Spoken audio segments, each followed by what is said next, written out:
So, good morning. So, for today, magluluto tayo ngayon ng bok choy.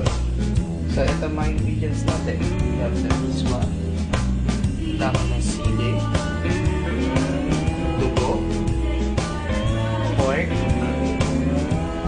sibuyas, bawang, at luya. So, as usual, version natin ang isasamutya natin ang aking baboy sa mixture ng luya, bawang, at ng sibuyas. Isa lang natin ang ating bawang at sibuyas. Golden brown na siya, pwede natin ilagay ang ating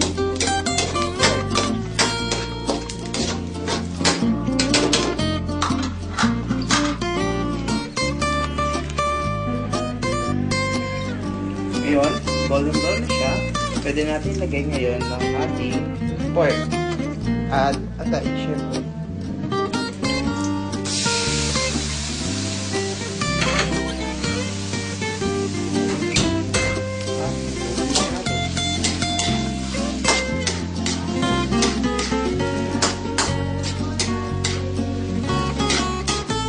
Pag lumabas na yung katas ng pork at may brown na siya ng konti, saka natin ilalagay ang ating white blood. Patay na natin siya brown ng konti.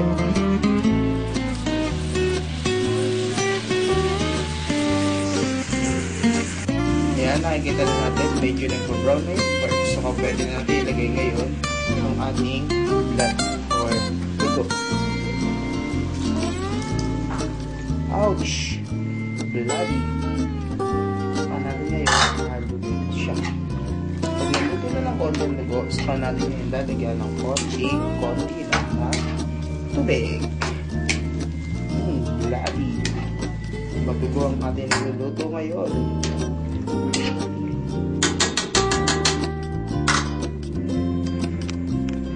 Makuloy lang natin siya.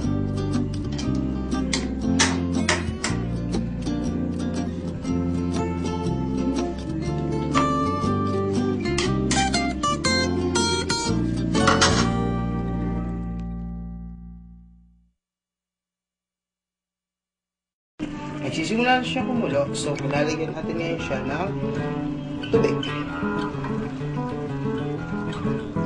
Saka natin ngayon haluin ulit. Sa susunod na kulo, ilalagay naman natin ngayon ang ating miswa at ang huli yung ating dahon ng sili. So, haluin lang natin at hintayin pa natin kumulo ng isang beses. So now, pwede na natin ilagay ang ating miswa sa ating sure. So, ilalagay na natin yung miswa.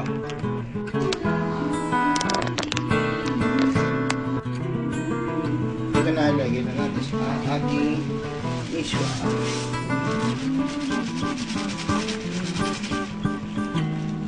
Saka lang natin ulit.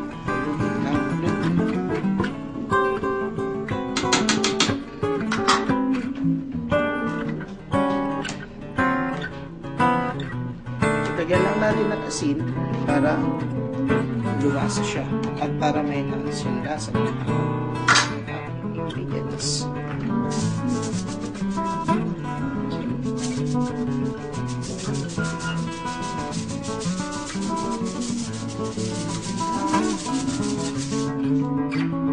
Asin, konting pechin.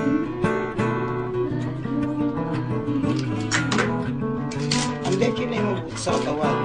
Ito ay merong monosodium glutamate na natural na merong umami taste. Parang kilala ko yun eh. Halo-halo ng konti. At sa susunod na kulo, ilalagay natin ang ating last ingredient, ang ating dahon ng sili. So ayan, kumukulo na siya. Pwede natin lagay ngayon ang ating dahon ng sili.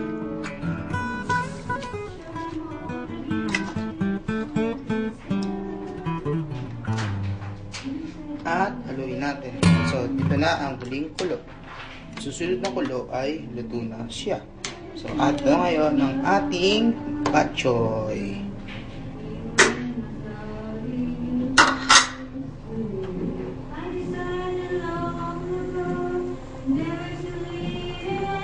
Yan. Ito ang bok choy. So, ito na, the fish product, ang bok choy.